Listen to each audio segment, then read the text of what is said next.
बागेश्वर धाम की सच्चाई क्या है? क्या आपके मन में भी ये विचार आया है कि बागेश्वर धाम की सच्चाई है क्या? तो आज आपका ये विचार आपके मन से दूर होने वाला है। हम आपको बागेश्वर धाम की पूरी सच्चाई बताएंगे। हम आपको बागेश्वर में होने वाले चमत्कार के पीछे का पूरा सच आपके सामने रखने वाले हैं। बागेश्वर धाम के चर्चे पूरे देश में कैसे हुए और क्या खासियत है बागेश्वर धाम के मंदिर की, आज हम आपको बागेश्वर धाम के सच से रूबरू कराएंगे, जिससे आपको भी पता चल जाएगा कि बागेश्वर धाम की आखिरकार क्या है सच्चाई। दोस्तों, श्री बालाजी बागेश्वर धाम के चमत्कार की आज देश ही नहीं बल्कि विदेशों में भी बहुत चर्चा है। लेकिन बहुत से लोग बागेश्वर धाम में होने वाले चमत्कार की सच्चाई नहीं जानते हैं। बागेश्वर धाम की सच्चाई की बात करें तो हम आपको बता दें कि बागेश्वर धाम के महाराज श्री धीरेन्द्र कृष्ण शास्त्री, जिनको आज पूरे देश में बालाजी सरकार के नाम से जाना जाता है, उनका जन्म छतरपुर के एक छोटे से गांव गढ़ा में हुआ था। उनका जन्म एक गरीब ब्राह्मण परिवार में ही हुआ था। लेकिन क्या आप जानते हैं कि आज धीरेन्द्र कृष्ण शास्त्री जी को पूरे देश में एक महान विद्वान और गुरु के रूप में जाना जाता है? उसके पीछे की सच्चाई क्या है? तो हम बताते हैं कि बागेश्वर धाम के महाराज श्री धीरेन्द्र कृष्ण शास्त्री जी भगवान शिव के अवतार हनुमान जी के परम भक्त हैं। उन्होंने 12 साल की छोटी उम्र से ही बालाजी की सेवा प्रारंभ कर दी थी। उनकी उसी तपस्या का प्रभाव है कि वो आज किसी भी व्यक्ति के कष्ट को उसके बिना बताए पर्चे में लिख देते हैं। वो यहां तक बता देते हैं कि आप क्या सोच रहे हैं। उनके द्वारा लिखा गया एक एक शब्द 100% सत्य होता है। आज तक कोई भी उन्हें झूठा साबित नहीं कर पाया। आपने बागेश्वर धाम में अर्जी लगाने के बारे में अवश्य सुना होगा, लेकिन क्या आप जानते हैं कि जिस भी व्यक्ति की अर्जी को श्री बालाजी सरकार स्वीकार कर लेते हैं, उस व्यक्ति को या फिर उसके परिवार के किसी भी व्यक्ति को लगातार 2 दिन सपने में बंदर दिखाई देते हैं।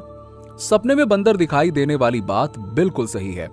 जितने भी लोगों की अर्जी स्वीकार हुई है, उनको सपने में बंदर अवश्य दिखाई दिए हैं। बड़े बड़े न्यूज चैनल वाले बागेश्वर महाराज जी की और उनके दिव्य दरबार की शक्तियों के बारे में जानने के लिए ही पहुंचे।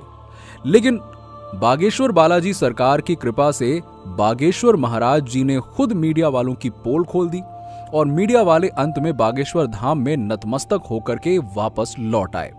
साथ ही में बागेश्वर बालाजी सरकार से आशीर्वाद लेकर भी आए।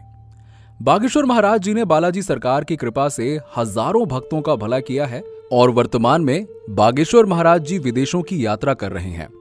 बागेश्वर बालाजी सरकार की महिमा अपरंपार है। वैसे तो बालाजी सरकार की ऐसी कृपा है कि बागेश्वर धाम में जो भी जाता है वो खाली हाथ नहीं लौटता। बागेश्वर बालाजी उसकी झोली हमेशा भरते आए हैं और भरते रहेंगे।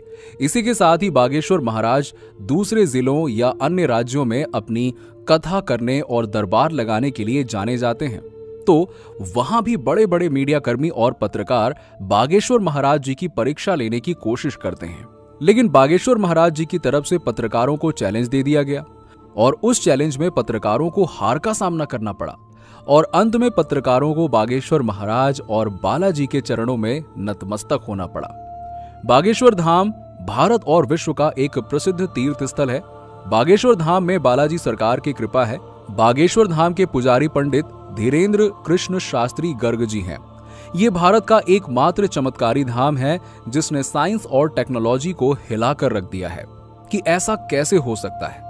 बागेश्वर धाम के महाराज पर बालाजी की कृपा है, जिससे महाराज ये सब बड़ी ही आसानी से कर पाते हैं।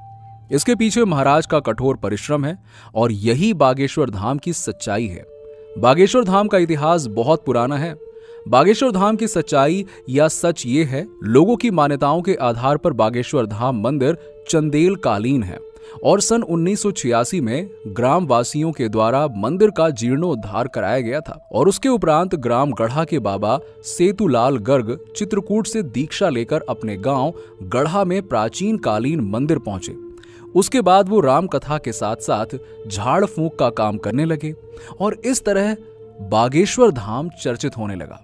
पर कई बार विशाल भंडारे के आयोजन किए गए, जिसमें बागेश्वर धाम की लोकप्रियता बढ़ती चली गई। बागेश्वर धाम श्री धीरेन्द्र कृष्ण महाराज का जन्म 4 जुलाई 1996 को गढ़ा छतरपुर मध्य प्रदेश में हुआ। लोग इन्हें महाराज बागेश्वर धाम के नाम से तथा चमत्कारी महाराज के नाम से भी जानते हैं। वर्तमान समय में धीरेन्द्र कृष्ण महाराज बागेश्वर धाम मध्य प्रदेश में ही अपना दरबार लगाते हैं तथा लोगों की समस्याओं का समाधान करते हैं। बागेश्वर धाम महाराज ने बचपन से ही रामायण महाभारत जैसे काव्यों का अध्ययन किया था। इसके बाद इन्होंने वृंदावन में जाकर आगे की पढ़ाई करने की कोशिश की, लेकिन गरीबी की वजह से ही वृंदावन में आगे की पढ़ाई नहीं कर पाए। तो इन्होंने बागेश्वर धाम में स्थित हनुमान जी के मंदिर में ध्यान लगाना प्रारंभ कर दिया। इसके अलावा दिव्य दरबार में ये हर मंगलवार को अर्जी लगाते हैं, जहां पर लोगों की समस्याओं का निवारण करते हैं। लोग अर्जी लगाने से पहले यहाँ के टोकन को खरीदते हैं और उसके बाद नारियल को लाल कपड़े में बांधकर अपनी मनोकामना पूरी करने के लिए यहाँ पर 21 बार मंदिर की परिक्रमा लगाते हैं और यहाँ अर्जी लगाने के लिए कई सारे लोग आते हैं और उसके बाद बागेश्वर धाम के दिव्य दरबार में जाकर श्री धीरेन्द्र कृष्ण महाराज के प्रवचन सुनते हैं।